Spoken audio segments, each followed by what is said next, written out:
Jai Harinam Sankirtan ki Jai.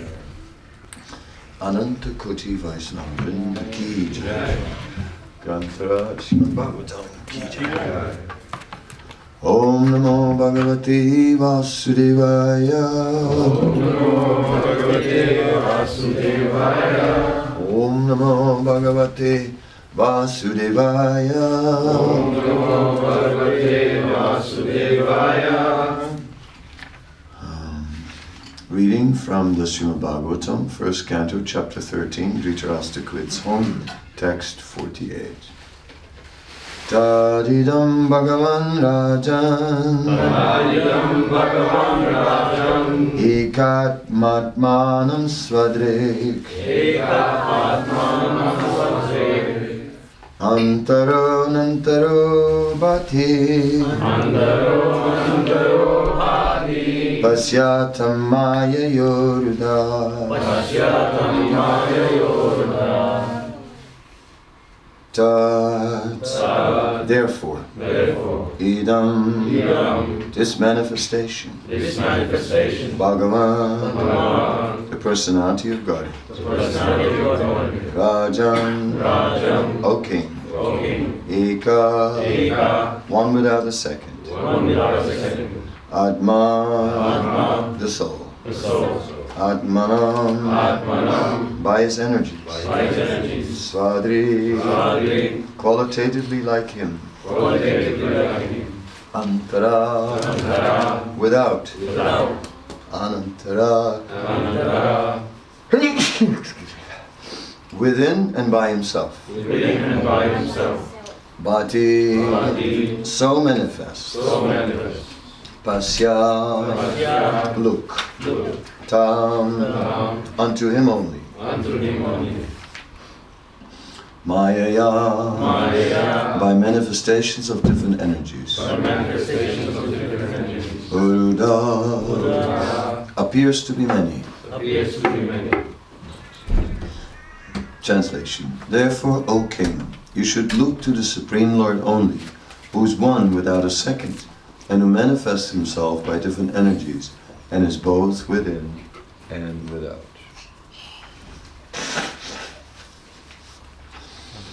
Purport. The Supreme Lord, personality of Godhead, is one without a second, but he manifests himself by different energies because he's by nature blissful. The living beings are also manifestations of his marginal energy, qualitatively one with the Lord, and there are innumerable living beings both within and without the external and internal energies of the Lord. Since the spiritual world is a manifestation of the Lord's internal energy, the living beings within that internal potency are qualitatively one with the Lord without contamination from the external potency. Although qualitatively one with the Lord, the living being, due to contamination of the material world, is pervertedly manifested, and every experience is so-called happiness and distress in the material world. Such experiences are all ephemeral and do not affect the spirit soul. The perception of such ephemeral happiness and distress is due only to the forgetfulness of his qualities, which are equal to the Lord's. There is, however, a regular current from the Lord himself, from within and without, by which to rectify the fallen condition of the living being. From within he corrects the desiring living beings as localized Paramatma, and from without he corrects by his manifestations, the spiritual master and the revealed scriptures. One should look upon the Lord. One should not be disturbed by the so-called manifestation of happiness or distress, but he should try to cooperate with the Lord in his outward activities for correcting the fallen souls. By his order only, one should become a spiritual master and cooperate with the Lord. One should not become a spiritual master for one's personal benefit, for some material gain, or as an avenue of business or occupation for earning livelihood. Bona fide spiritual masters who look into the Supreme Lord to cooperate with him are actually qualitatively one with the Lord, and the forgetful ones are perverted reflections only. Yudhisthira Maharaj is advised by Narada, therefore, not to be disturbed by the affairs of so-called happiness and distress, but to look unto the Lord, to execute the mission for which the Lord has descended. That was his prime duty.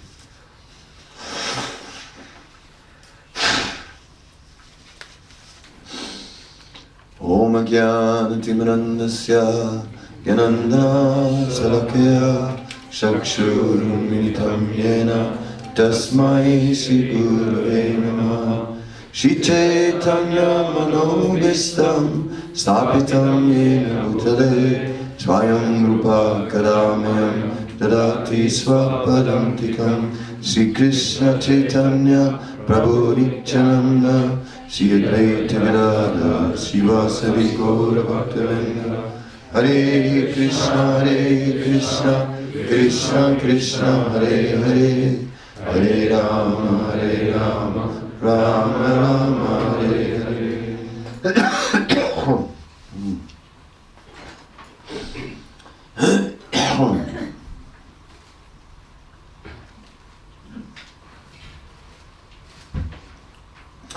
Maya jakshena prakriti suyati sacharacharam hetunanena kantaya jagat viparivartate hetunanena kantaya. O son of Kunti, there is nothing in this world which is not taking place without being caused by me. That is the nature of existence. Everything is connected to Krishna somehow or other. And therefore pure Krishna consciousness means to see everything connected with Krishna.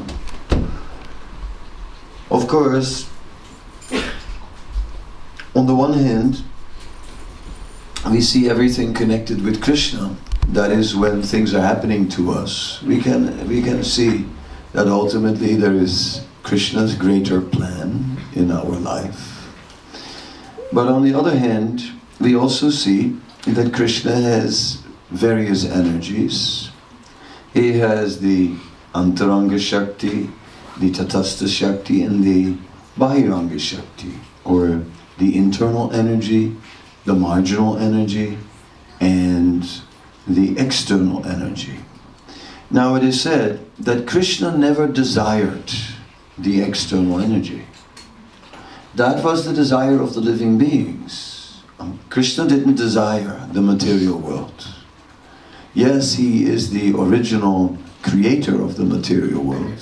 At least there's the creation in two stages, Sarga and Visarga. The primary creation coming from Lord Mahavishnu, secondary creation executed by Lord Brahma. But Krishna, although he may be known as the creator of this world, he never desired it. As far as Krishna is concerned, we could have done without it. But it was the living beings who desired to be independent from Krishna, to have some facility where they could be Lord and Master. Isvaro aham bhogi, Siddhavan balavan sukhi. Oh yes, I am the Lord. Oh yes, I am the enjoyer. Oh yes, I am perfect and powerful, and I'm also very happy. So now we have the materialistic mentality.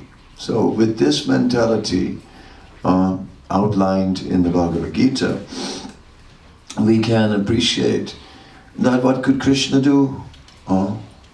He fulfilled the desire of the living being to express that. All right, you be the controller, you be the Lord. All right, you be the enjoyer. Although constitutionally that is not your position.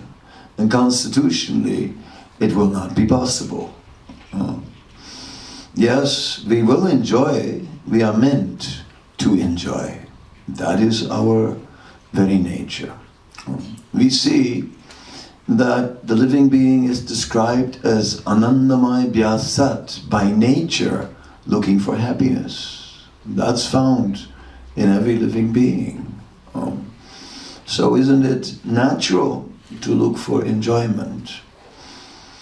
Happiness is our natural position. The only thing is where to find that happiness, not with the external energy. That is not possible. The external external energy brings us both happiness and distress. Therefore, although the external energy is the manifestation of Krishna, and we appreciate it like that, when the external energy creates all kinds of circumstances, we see Krishna, still we are not interested in the external energy per se. The only thing that is beneficial about the material energy is that we can engage it in the service of Krishna. And Srila Prabhupada called that to make the best use out of a bad bargain. We're in this material body, in the material world, it's a bad bargain, but make the best use of it. And then it can be done, although the material body is like sometimes making it difficult. Waking up with a headache, waking up with pain here, pain there, this, that, fatigue, and somehow or other drag the thing forward and try and do some devotional service, try and chant some rounds with it, right? Although it's hard. The mind goes here, there, everywhere, senses are pushing. What can we say? The material predicament is not easy, but somehow or other we are currently serving Krishna through the material energy, because somehow or other we became embodied spirit souls, trapped in material bodies, and now everything we do through these material bodies. In the Bhakti Rasamrita Sindhu, translated by Srila Prabhupada as the Nectar of Devotion, there is a description of 64 limbs of bhakti. That means 64 aspects of devotional service. And if we look carefully at these 64, then we see that they are all simply engaging the senses and the mind in the service of Krishna. So it's interesting because the senses and the mind are exactly the things that bind us in the material energy, and that's the difficulty. Right? As soon as you say the senses to a devotee, then we go ooh, like snakes, that bite. Oh, these senses, oh, the mind, chanchanam himana Krishna, the restless mind. The mind is like our enemy. All these kind of things are there, but the same senses and the same mind, when engaged in the service of Krishna, become the very same means by which we elevate ourselves. And that is the interesting part of Bhakti Yoga, that it connects right there where our energy is. Somehow I learned that in palmistry. I don't know very much about palmistry. I must disappoint you in that regard. But a few things I somehow or other learned. And one thing is that if you look at the fingers, right, then the fingers are divided in 3 parts. So the lower part of the fingers represents the gross sensual platform. The middle of the fingers represents the mental platform, and the top of the fingers, the intellectual platform. Now you can look at your hands, and wherever it's reddish, right, that's where the energy is. So it's sort of reddish towards the bottom, then you're on the gross animalistic sensual platform. In the middle, on the mental platform. At the top, intellectual platform. And if the whole hand is reddish, then there's a few options. Either you are completely agitated, or you've been sitting on your hands. Whatever may be. Anyway, but it is not only showing on the fingers the sensual, the mental, and the intellectual platform. Rather, these three things are part of material existence. And in spiritual life, we connect to where the energy is. Currently, our energy is distributed over these levels. Some energy invested in the sensual platform, checking it out, something to see, something to smell, something, yes, sensual platform, oh yes. Kamadinam kutida dunidesas tisam jatirmayina karunana tapatraya. Rupa Goswami describes these senses and says these senses, they are merciless. They are demanding. They're constantly demanding more and more and more and bring more. Is that all? Bring more. What do you think I'm going to be satisfied with this? No way, bring more. So that is the nature of the senses. Always more, always more, always more. And yet, never satisfied. Then the mind, chanchalam himana Krishna. Mind goes here, mind goes there, mind goes everywhere, because the mind is now our major outlet for that perennial desire of anandamaya vyasat, of looking for pleasure.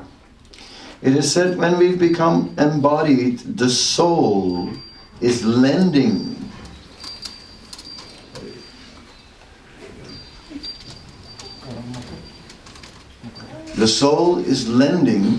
its original qualities to the mind. We learn from scripture that the functions of the mind are thinking, feeling and willing. Srila Bhaktisiddhanta Saraswati Thakur explains that actually, originally, the qualities of thinking, feeling and willing are qualities of the soul. And that now that the soul has become embodied, that the soul enters into a dormant state. So basically the soul is asleep, because the soul cannot possibly enjoy the material energy. So if the soul is anandamaya vyasat, there is, and looking for happiness, there is no happiness in the material energy for the soul. It's only the mind that is looking at the material energy and thinking, oh, this is so nice, oh, that's not nice, oh. And sankalpa vikalpa, accepting, rejecting, that is the mind now. But it takes that energy from the soul, and it takes these functions from the soul. So, but what happens then is because it's actually not possible to find any lasting happiness in the material world. Therefore, chanchalam himana Krishna. Therefore, the mind is restless. Therefore, here, there, try this. Then, one thing, we want it so bad, I must have it, oh, I want it so bad. Oh, I want it. And then I got it. After a short time, I don't care about it anymore. Now I want something else. Now, chanchalam himana Krishna. Mind can never remain for long with one thing. So we desire, oh, I know really, I want it so much. And then I got it for you. And now you never look at it. Huh? No, it is nice, I'm very happy with it. But, no, I like it. Yes, we hold on. We collect objects in this material world for our happiness. We have a whole collection, nicely secured, nicely looked after. And all these things give us some happiness, some enjoyment, but never fulfillment, never enough. Still we hold on to them. They're all good things, right? All the attributes that we have collected. Yes, but still need more, because still not satisfied. So this is the Chanchalam Himana Krishna situation, the restless mind situation, wanting more and wanting more and wanting more. And we see that a lot of people are therefore getting stuck on that platform. And thus they spend their whole life accumulating more and more. Finally, on the intellectual platform, there's an inquiry into life, into the meaning of life, into the purpose of life. So there we see some leaning towards the mode of goodness. Whereas when we stay on the platform of mind and senses, we stay on the platform of ignorance and passion. Now, on the platform of intelligence, there is an inquiry into life. So this is the Brahminical platform. Therefore, the Brahminical platform means the platform of intelligence. Of course, sensual, mental, intellectual platforms. Now, as I was saying, no one is in pure goodness. No one is purely intellectual. Our energy is distributed over the sensual, the mental, and the intellectual platform. Little bit here, little bit there, and so on. All these elements are part of our life. Therefore, we connect in devotional service on all these levels. It would not be enough if we would only try to study the philosophy of Krishna consciousness, because the senses which are used to enjoyment would be feeling like something is lacking. I want something, and then in the middle of our readings, we would still hanker for some sense enjoyment. Therefore, in devotional service, we connect on all the levels. We engage the senses, we engage the mind, and then we engage the intellect as well. And that is complete. All of them, on all these levels, we should engage. Therefore, the senses should be engaged in the service of Krishna. Therefore, we do something with our working senses for Krishna. We are using our senses to perceive sounds about the Lord, to perceive the smells related to the Lord. If you look at the arati also, the various senses are involved. We see all the offerings that are made to the deity are including the various senses. There's touch, there's smell, there's form, there's sound. All these things are there. In this way, the senses relate to the sense objects, which are rasa, gandha, sparsa, sabda. Okay, rasa, gandha, sparsa, sabda. No, which one am I forgetting? What? Taste. Taste. Taste is rasa. Rasa. Okay. Gandha, smell. Gandha. Did I forget Gandha? Anyway, somehow or other my mind goes like, when I go on a list of 5 or 6, and my mind always goes, you're gonna forget one. And then I do. I know them, but it's just when I have to rattle off a list of 6 or 5 or whatever. Well, you get the number wrong sometimes, you know. Like that can also happen. Material nature. Yeah, that can also happen. But somehow or other, my mind thinks like, when I have to present a list, and my mind freaks out, you're gonna forget one, you know? And then I do. And then as soon as the lecture's over, I can just say it perfectly. Anyway, the 5 sense objects. So the senses are always related to these sense objects. And in devotional service, we just engage these senses in relation to all these sense objects. And that's the idea. So that we are fully and thoroughly becoming engaged in devotional service. And that's why we do practical service. That is why we are also engaging our mind in taking responsibility. Not only are we doing something for Krishna, but we start to take responsibility for Krishna and for his pleasure, his service, and therefore we start thinking about it, we start planning. Oh yes, I'm responsible for keeping the temple clean, all right. When to do it, because they're using it, okay, must be before or in between, you must find some time when it's empty, right? So, in this way, our mind becomes absorbed. Oh yes, and the cleaning materials were almost finished, we better make sure there is something. Now we start to think, and of course, this is good, because otherwise what will the mind think about? Otherwise the mind will think, oh, here are the senses and they want so many things, and now how am I going to get all those things, and we really need a new this and a new that, and here's my list, and my birthday is coming up, and it's a long list. Then we can think of all our desires. But if we think of Krishna's desires, Krishna's desires are revealed to us by his representatives, Guru, Sadhu, and Shastra.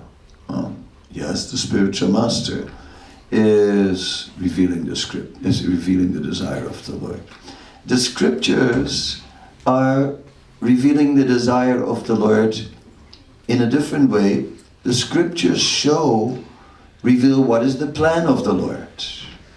Basically, that the Lord has an overall plan, and that his basic plan is to deliver all living beings from the material world and bring them back to the spiritual world. That is the basic plan of the Lord, which we find throughout Scripture. Now, and there it is stated that the Lord, for that purpose, has made many arrangements. Like, he has manifested the deity form, he's manifested the Shastra, he's manifested that his devotees are his representatives and are always present somewhere on the planet and are bringing transcendental knowledge. And there are many, many arrangements. It's said, like, at the end of the age of Kali, the whole world will become like totally distraught, totally deprived of any facility. There will be practically nothing to eat, right? People will just start living on flesh, and on the flesh, even human flesh, and whatever. And Kalki comes and kills all, right? But it is also said, there are certain personalities then, there will be some devotees, but they will be hiding in mountains and forests, right? In remote places, and secretly still continuing. So that is very interesting, because that is the arrangement of Krishna. So there will always be some devotees. Sometimes many devotees manifest, sometimes only few. But Krishna will assure that his devotees remain, and that the treasure of pure devotional service will be preserved. That is simply going on. One Acharya leaves, a great Acharya leaves, it's a great loss to the world, undoubtedly. But others will also come, right? Others will carry on, and somehow or other, some will be inspired. We can already see that in the next generation, as we are getting older, we see a next generation. We see new leaders are coming forward and are seriously taking up this process and begin to absorb themselves, begin to teach, and each time again, by the arrangement of the Lord, this knowledge of devotional service will remain in the world, because Krishna has deposited his mercy there. in the deity, in the Shastra, in his devotees, in Krishna Prasadam, and in all the 64 limbs of bhakti. So, in this way, Krishna's arrangement is always there. Then, by good fortune, Brahmanda Brahmite Kunal Bhagavana Jeev, when a living being is fortunate, then not by his own credit, not by his own piety, but by mercy, he will come in contact with this transcendental knowledge. By piety, one can come into contact with more piety. And piety may mean that we'll have a connection with the Veda, but not a connection with pure devotional service. The Vedic literatures, they may give a lot of injunctions for our purification and for overcoming karma, for overcoming sinful tendencies, and to become pious. And there is such piety in the world. There are families which are pious, there are places which are pious, there are higher planetary systems which are pious, and those who have been pious in a previous life may take their birth in a pious condition of life. That is very good, but not good enough. Because in Bhagavatam it says, yes, yasti bhagavatir akinchana sarvir gunais tatrasa samasati saraharava bhaktisyo mahatkuto manorati nasati bhavatu bahi. That even if one is situated in the mode of goodness and has all the good qualities of the demigod, still that's very pious. That's more pious than people in Mumbai. That's more pious even than Delhi. More pious even than Kolkata. More pious even than many people, even in the villages. Yes. All the good qualities of the demigods. That is very exalted. Yes. Okay, but it says even such a person will be led astray by the chariot of the mind, the manorat. So, and then lose the good qualities. Therefore, tasyaiva hita prayati tuku pido yat brahmatam upariyada. Sometimes the living being therefore goes up in the universe to higher planetaries and sometimes down to lower planetary systems. In this way, piety is not going to help. Piety, though, can make us more receptive. But ultimately, it is by good fortune, by the mercy, Guru Krishna Prasada, by the mercy of the spiritual master or Krishna, that we get in contact with pure transcendental knowledge.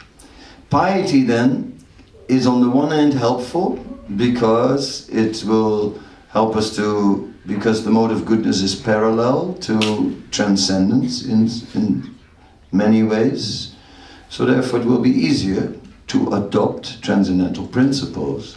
But there's another problem with piety though, is it can make us proud. We can think, oh, I'm so elevated, because I am, after all, very exalted birth.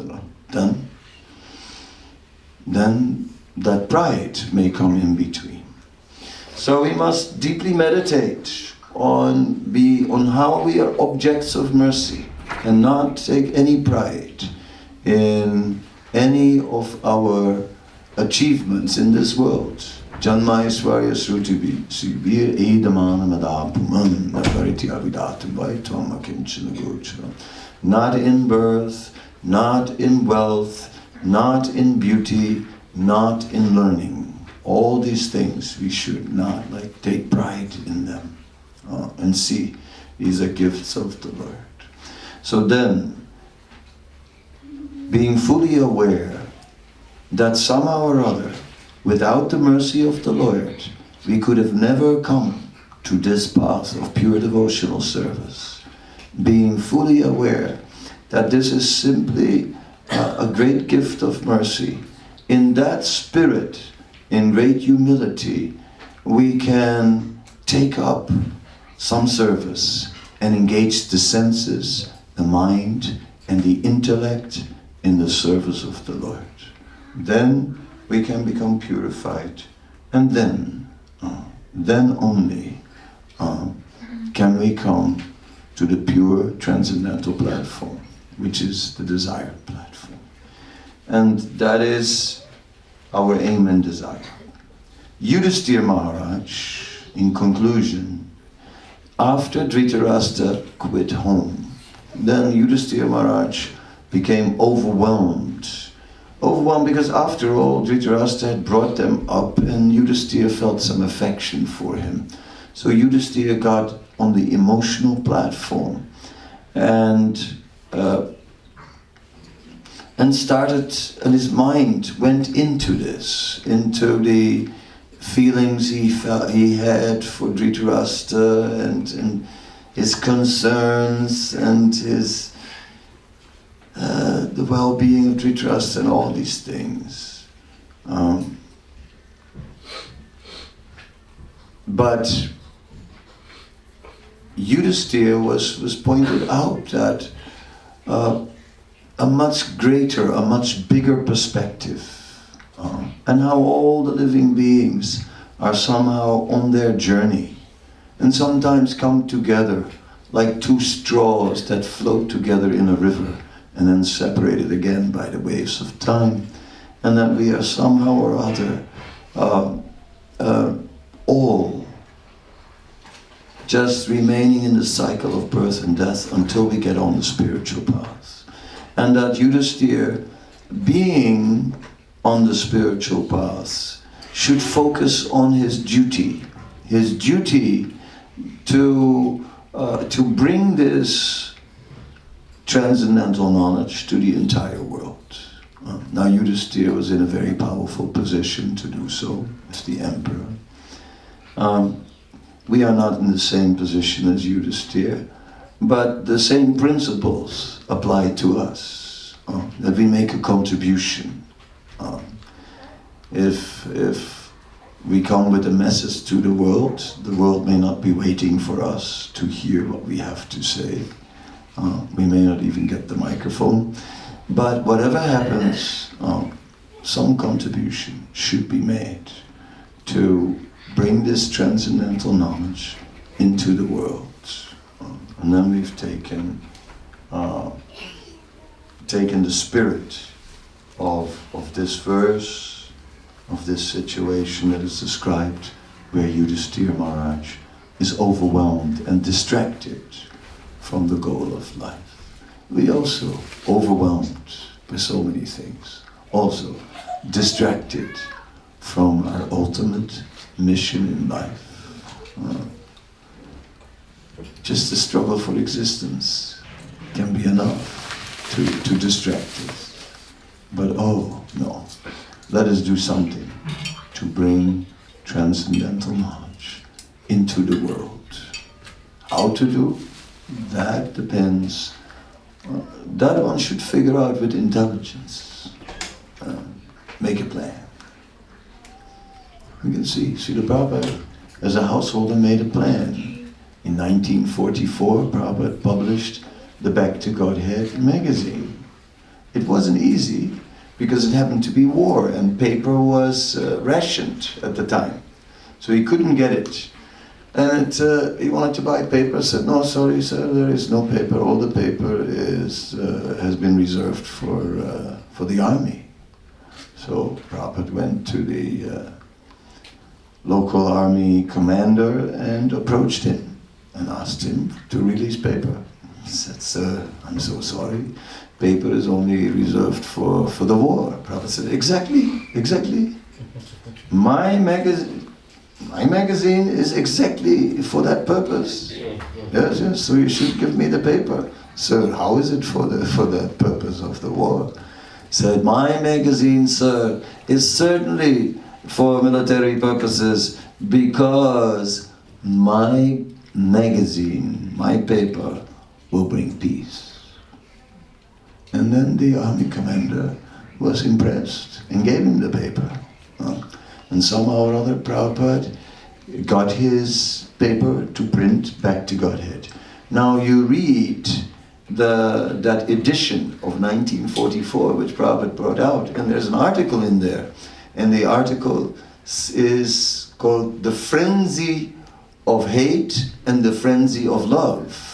Now frenzy is an intense emotion, right? Intense emotion, the frenzy of hate, intense hate, or the frenzy of love, or intense love. And Prabhupada speaks that the hate for other countries, which was the cause of the war, is related to the excessive love for one's own country. So if there's excessive hate for others, like, you know, Jai Hind, Jai Hind, Jai Hind, Jai Hind, Jai Hind, and then Pakistan. Now, not so long ago, you know, before partition, Pakistan was part of India. What happened? The same people, once were part of the same nation, and now it's like Pakistan. It's like, it's almost, as soon as you say the word, you know, you feel the blood starts to get garam. So what can be said? So this is the example of the frenzy of love and the frenzy of hate. And whereas in reality, we are one humanity, we are one universe, that we are Chitkana, tiny parts and parcels of Krishna, and all living beings are Vijavinaya Sampani Brahmanika Vyasti. In this way, we are having the transcendental vision. All right, I'm going to end. Take one question and okay, yes, Sakira. Maharaj, when you talk about mind and yesterday you spoke about if we can externally make arrangements and Lord helps internally, what happens when we're chanting and when we're thinking of different services to do, plan different services, and make notes of this has to be done, that has to be done. How do we improve on that? Because chanting has to be your time with Krishna. Mm-hmm. How do we improve on that?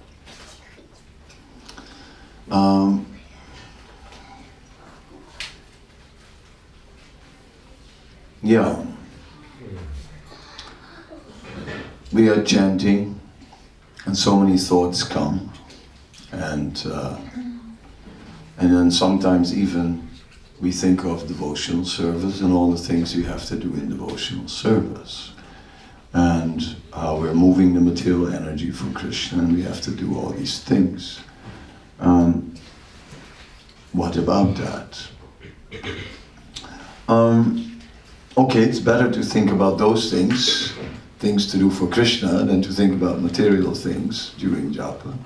But still it's not good enough, because during chanting, the best thing, I'm speaking from theory only, not from realization here, the best thing would be to be completely absorbed in glorifying Krishna.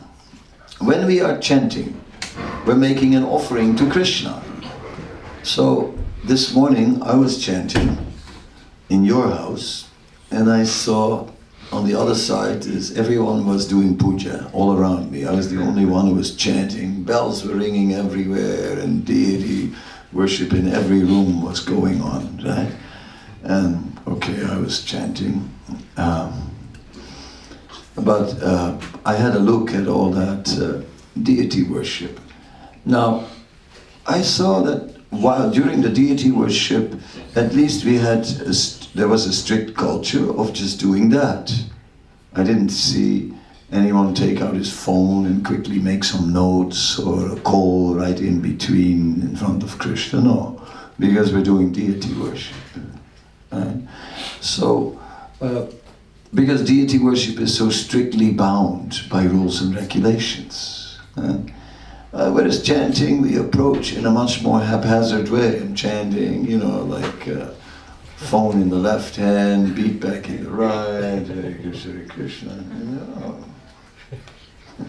even now during the Bhagavatam class, we got a lot of messages just now. Interesting.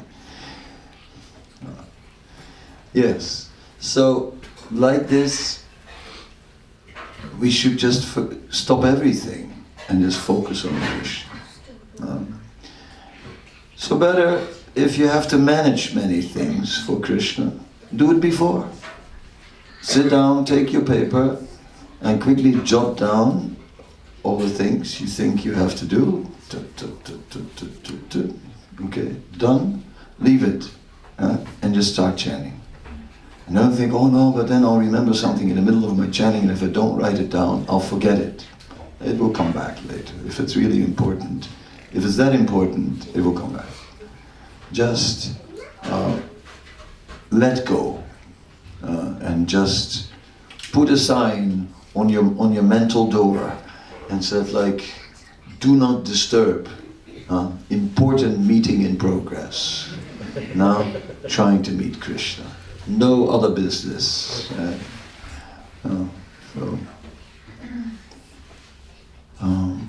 We have to make an effort, just like in deity worship. We make an effort to focus on the deity. We have to make an effort to focus on the name. Bhagavad is right. I'll just add one little comment. Please. We spend most of our time in our minds, in a sense. We're all thinking about this, thinking about all day long. And the habit of thinking is very deeply ingrained in our way of being. There's one morning walk where one very earnest American devotee, in a very deep voice, he asked Prabhupada, Srila Prabhupada, what should we think of when we chant our japa? And Prabhupada turned to him and said, what is the question of thinking? You simply chant and hear. Right. So, in a sense, if we really take a step back, we can see that actually chanting our japa, it is mantra. Mantra means to deliver the mind, but it also means to deliver us from the mind. So chanting, and like just last night with the kirtans, what was everybody thinking about when the kirtan was on? Nobody was thinking really. It was time out of that mundane functioning of the mind, and being situated in direct contact with Krishna. Prabhupada says that, how this chanting puts us directly in touch with Krishna. That is something we need to be reminding ourselves and each other of all the time, and helping each other in that regard. Nice. Thank you. I'm escaping because at 10 o'clock we'll start again, so I think it's good to take a little break. Srimad-bhagavatam ki jai, Srila Prabhupada ki jai. Kadamba Kanana Swami ki Jai.